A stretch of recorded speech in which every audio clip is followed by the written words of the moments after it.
Hello बच्चों, chapter 7 है coordinate geometry. Coordinate geometry में आपके पास दो ही फॉर्मूले होते हैं, डिस्टेंस फार्मूला और सेक्शन फार्मूला। तो आपको दो पॉइंटों के बीच में डिस्टेंस निकालना आना चाहिए। मान लो पॉइंटों को मान लेते हैं x1 y1 और x2 y2, ये दो मान लो पॉइंट है। या ये कह दो इन्हीं पॉइंट की जगह पर मैं वैल्यू ले लेता हूँ। मान लो 1,2 और एक वैल्यू ले लेते हैं 3,5, ऐसी कोई वैल्यू ले लेते हैं। तो दो पॉइंटों के बीच में डिस्टेंस निकालने के लिए हमारा डिस्टेंस फॉर्मूला यूज होता है। डिस्टेंस फॉर्मूला में जो डिस्टेंस आता है इन दोनों के बीच में उसको हम डी बोलते हैं। और डी डिस्टेंस को ऐसे लिखा जाता है कि मान लो ये पॉइंट आपके x1 y1 है, ये पॉइंट x2 y2 है। तो x2 माइनस x1 का होल स्क्वायर प्लस में y2 माइनस y1 का होल स्क्वायर, ये आपका डिस्टेंस फॉर्मूला होता है। कई बार बच्चे पूछते हैं कि सर क्या हम x1 आगे x2 पीछे कर सकते हैं? तो बिल्कुल कर सकते हो। स्क्वायर जब होता है ऊपर तो ये मैटर नहीं करता। x1 माइनस x2 का whole square plus y1 minus y2 का होल स्क्वायर, ऐसे भी कर सकते हैं। तो सिंपल डिस्टेंस निकालना, मान लो d निकालना है। अब जो ये p पॉइंट है और ये q पॉइंट है, p q के बीच में डिस्टेंस निकालना है। तो हम कोई भी p वाले पॉइंटों को पहले रख लें या q वालों को पहले रख लें। p वालों को अगर हम पहले रखते हैं तो 1 में से माइनस होएगा 3 का स्क्वायर प्लस 2 में से माइनस होएगा 5 का स्क्वायर। तो अंडर रूट ये आ जाएगा -2 का स्क्वायर और ये आ जाएगा -3 का स्क्वायर। अंडर रूट ये 4 plus 9 root 13, square root of 13 answer आ गया। तो दो p और q के बीच में P Q length of P Q कितना है? रूट 13, या फिर distance is equal to root 13। ये तो हो गया डिस्टेंस फॉर्मूला। और डिस्टेंस फॉर्मूला में एक सम तो होता है ऐसा कि डिस्टेंस फाइंड आउट करो। अब मैं बोर्ड में आए हुए सम भी थोड़े बता देता हूँ कि कहीं mid point formula distance between the point this and this 75 number पे लिखा है 2,-3 और -2,3 डिस्टेंस बिटवीन द पॉइंट। तो ये आप ऐसे कैलकुलेट कर लोगे जैसे आपको मैंने बताया है। ठीक है। अब डिस्टेंस फॉर्मूला में कई बार क्या होता है कि आपको क्या करेंगे, ये जैसे कि ऊपर वाले ही पॉइंट ले लेते हैं। ऊपर वाले पॉइंट जैसे कि अपने माइनस हमने 3,5 और 1,2 की जगह पर पता है क्या करेंगे, ये कोई भी वैल्यू डाल देंगे। मान लो डाल देंगे m और डिस्टेंस आपको बता देंगे। उस केस में आपको m का वैल्यू निकालना है। तो ये एक टाइप का क्वेश्चन, फर्स्ट टाइप का क्वेश्चन तो हो गया फाइंड डिस्टेंस। डिस्टेंस फॉर्मूले में फर्स्ट टाइप का क्वेश्चन हो गया। सेकंड टाइप का क्वेश्चन हो गया फाइंड m। फाइंड m और डिस्टेंस गिवन है, डिस्टेंस गिवन है और m का वैल्यू निकालना है। तो वेरी सिंपल, डिस्टेंस फॉर्मूला क्या होता है? Square root of x2 minus x1 का whole square plus y2 minus y1 का होल स्क्वायर।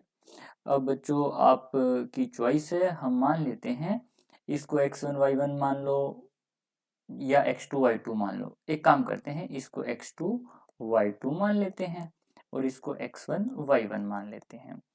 तो अगर हम 1 में से माइनस होएगा 3 का होल स्क्वायर प्लस में m में से माइनस होएगा 5 इसका होल स्क्वायर। ये कितना दे रखा है ये उसको इक्वल रख देना है, अंडर रूट 13 के इक्वल दे रखा है। स्क्वायर रूट से स्क्वायर रूट कैंसिल, तो नेक्स्ट स्टेप में आ जाएगा 13 is equal to 1 minus 2 minus का 2 का होल स्क्वायर प्लस में m, ये आइडेंटिटी ओपन कर देंगे, m का स्क्वायर प्लस में 25 माइनस में 10m, a माइनस बी का होल स्क्वायर ओपन कर देंगे।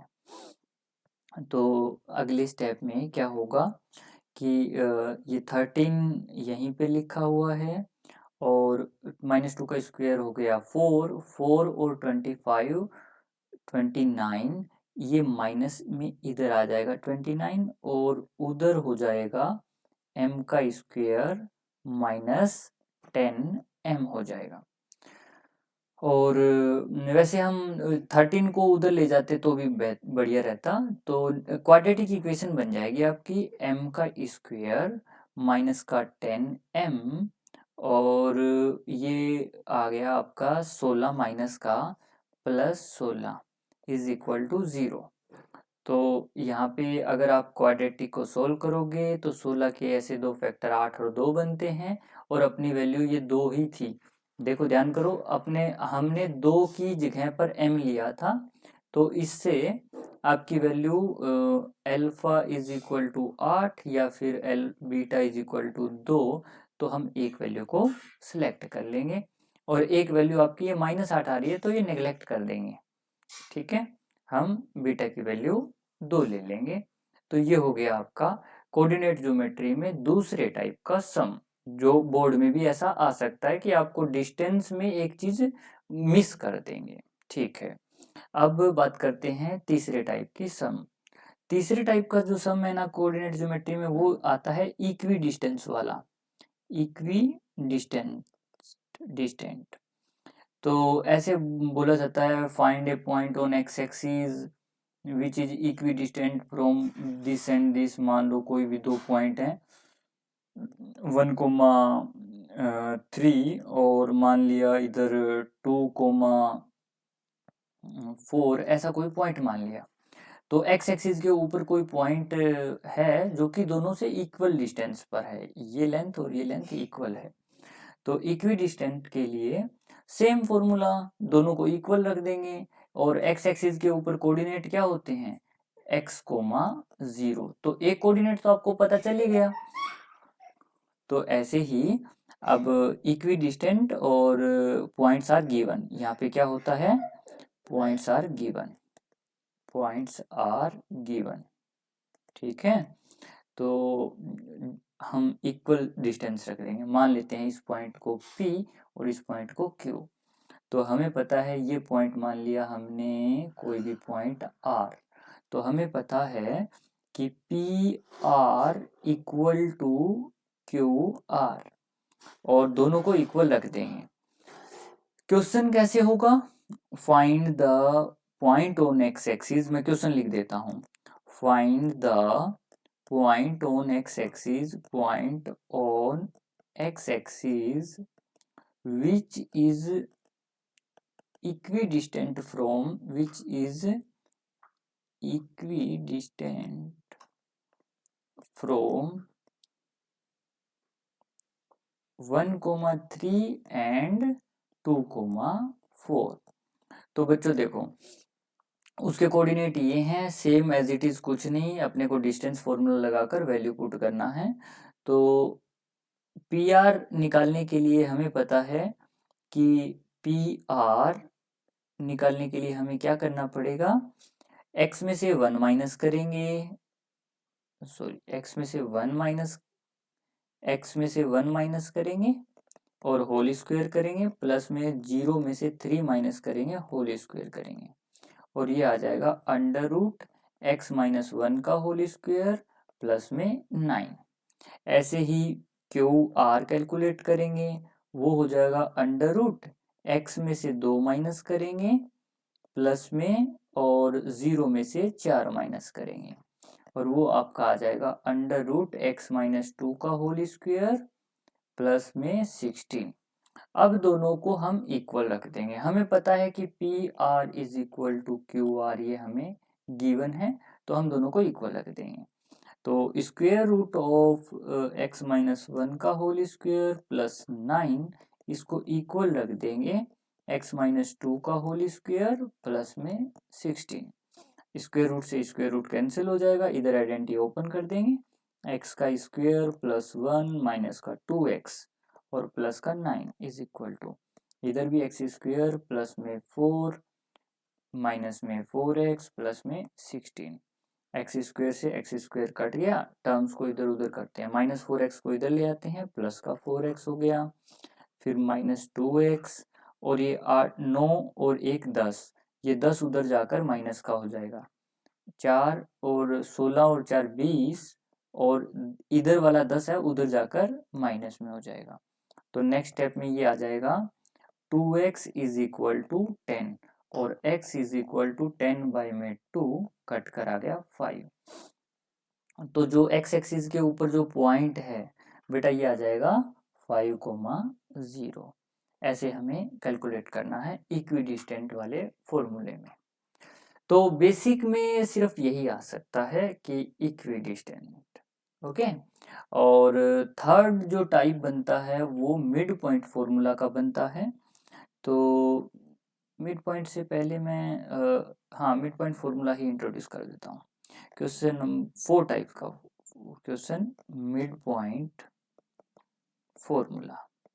तो मिड पॉइंट फॉर्मूला आसान ही होता है, कोई मुश्किल नहीं होता। मान लो 2 पॉइंट दे रखे हैं आपको, ये मान लो x1 y1 और ये x2 y2।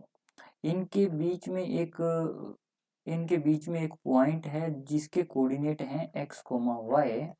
तो आपसे पूछा जाएगा कि x क्या है, तो x बता दोगे आसानी से, दोनों को ऐड करेंगे x1 plus x2 divide by 2।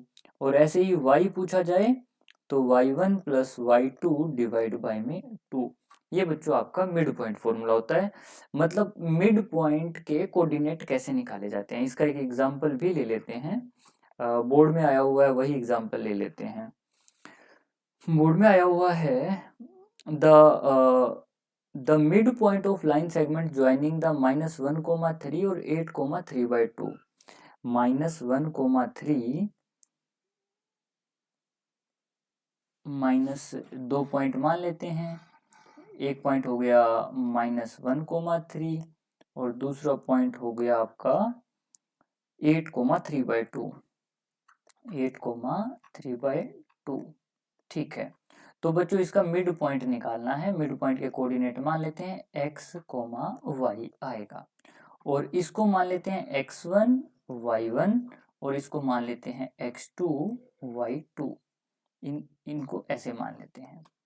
तो अब आपको मैं बता चुका हूँ ये PYQ में कौन सा सम है, ये 74 वाले नंबर वाला सम है। 74 पे अगर जो सम है उसमें मिड पॉइंट निकालना है, कैसे निकालेंगे आपको मिड, ये मान लो P पॉइंट है, ये Q पॉइंट है। तो मिड पॉइंट ऑफ PQ क्या हो जाएगा, x कोऑर्डिनेट के लिए क्या लिखेंगे, x1 plus x2 divide by 2, और यहाँ हो जाएगा -1 प्लस में 8, x1 तो -1 हो गया, ये 8 हो गया, डिवाइड बाई 2 मतलब 7/2। और y कोऑर्डिनेट के लिए same y1 plus y2 divide by 2, और ये हो जाएगा 3 प्लस में 3/2 डिवाइड बाई में 2, और ये एलसीएम लेके 2 3 जा 6 प्लस में 3 9/2 डिवाइड बाई में 2, और बच्चों ये बन जाएगा 9/4, क्योंकि 2 यहाँ पर 2/1 है ना, तो मल्टीप्लाई हो जाएगा 9/2 से 1/2 मल्टीप्लाई हो जाएगा। तो x, y जो मिड पॉइंट है वो है आपका 7/2, 9/4। ये बच्चों आपका मिड पॉइंट फॉर्मूला हो जाएगा। अब बात करते हैं चौथे टाइप का सम क्या हो सकता है। फोर्थ टाइप हो सकता है सेक्शन फॉर्मूला। सेक्शन फॉर्मूला से सम कैसे होते हैं जो एग्जाम में पूछे जाते हैं। देखो सेक्शन फॉर्मूला क्या होता है वो एक बार बता देता हूं मैं, कि कोई भी 2 पॉइंट दे दिए जाएंगे आपको, ऐसे 2 पॉइंट, ये x1 y1 और ये आपका x2 y2। आपको बोला जाएगा कि कोई इस लाइन के ऊपर एक पॉइंट है जो कि इस लाइन को 3:2 में डिवाइड कर रहा है। भाई मान लो अगर इधर इसके 2 पार्ट बनते हैं ना, तो इधर 3 पार्ट बनते हैं, इधर 3 पार्ट इधर 2 पार्ट, तो 3:2 में डिवाइड करता है कोई पॉइंट, उसके x और y बताओ क्या है, मतलब उसके कोऑर्डिनेट बताओ। तो x कोऑर्डिनेट निकालने के लिए फॉर्मूला याद रखोगे, इस रेशियो को हम पहले m1:m2 भी बोलते हैं। तो याद रखोगे m1 x2 plus m2x1 divide by में m1 प्लस m2। तो बच्चों इसका x कोऑर्डिनेट ये हो जाएगा और y कोऑर्डिनेट होता है m1y2 plus m2y1 divide by में m1 प्लस m2, ये y कोऑर्डिनेट हो जाएगा। तो x क्या निकल रहा है यहाँ से, बोर्ड में आया हुआ सम ले लेते हैं, कोई सेक्शन फॉर्मूला के सम देखते हैं कैसे आए हुए हैं। सेक्शन फॉर्मूला के सम स्टैंडर्ड के नहीं, हम सिर्फ बेसिक के ही देख लेते हैं। इनवर्ट रेशियो ये स्टैंडर्ड में आया हुआ है, बेसिक में आपका आसान आएगा बिल्कुल। यहाँ पे बेसिक में 1 मार्क्स में नहीं आया हुआ है। और फाइंड द रेशियो, ये वाले सम, हाँ ये देखो बच्चों 89, ये कितने नंबर है, 2 नंबर में आया हुआ है। 89 नंबर क्वेश्चन है ना, उसमें पूछा गया find the coordinate of the point which divide the line segment joining 7, -1 and -3, 4। ये सम आपका बेसिक में आया हुआ है, ये सम ले लेते हैं। तो 89, क्वेश्चन नंबर 89 में आपका यहाँ पर ये मान लेते हैं 2 पॉइंट। पहला पॉइंट जो इन्होंने बोला 7, -1, 7, -1, और दूसरा पॉइंट बोला -3, 4, -3, 4, ये दूसरा पॉइंट हो गया। तो इसको P मान लेते हैं, इसको Q मान लेते हैं। और किस रेशियो में डिवाइड कर रहा है कोई पॉइंट इसको, 2:3 में। तो 2:3 में, 2:3, ये आपका m1 मान लेते हैं, इधर आपका m2 मान लेते हैं। तो बच्चों x निकालने के लिए बहुत आसान सा तरीका यूज करेंगे। 7 इंटू में देखो m1 x2, 2 इंटू में -3, 2 इंटू में -3 और प्लस m2 मतलब m2 x1, 3 इंटू में 7, 3 इंटू में 7 डिवाइड बाय में m1 प्लस m2 मतलब 2 + 3, और ये -6 प्लस में 21 डिवाइड बाय में 5, और ये 15 बाय में 5 कट कर आ गया 3। ठीक है, ओके। और ऐसे ही हम y निकालेंगे। y निकालते टाइम आप क्या करोगे, m1 y2, 2 इंटू में 4, 2 इंटू में 4 प्लस 3 इंटू में -1, 3 इंटू में -1 और डिवाइड बाय में 2 + 3। तो ये हो जाएगा आपका 8 -3 डिवाइड बाय में 5, 5 बाय में 5, ये आ गया कट के 1। तो आपका x, y इस पॉइंट के आ गए 3, 1। ये हो गया बेटा सेक्शन फॉर्मूले का तरीका, जिस वे से सेक्शन फॉर्मूले का सम बेसिक में फर्स्ट आ सकता है। सेकंड चेक कर लेते हैं कि बेसिक में और find the value of y, हाँ ओके, ये भी आपको आना चाहिए, सेम पहले जैसे हमने किया था ना वैसे ही है। और find the coordinate of the trisection of the point, ये भी आसान है। और द वर्टेक्स, हाँ ये से सम बता देता हूँ। देखो 90, ये वर्बली बता देता हूँ बेटा। 93 पे लिखा है show that the point this ये ABCD are the vertices of square of ABCD। ऐसे सम के लिए आप क्या करोगे, AB कैलकुलेट करोगे, BC कैलकुलेट करोगे, CA कैलकुलेट करोगे, और CD कैलकुलेट करोगे और DA कैलकुलेट करोगे।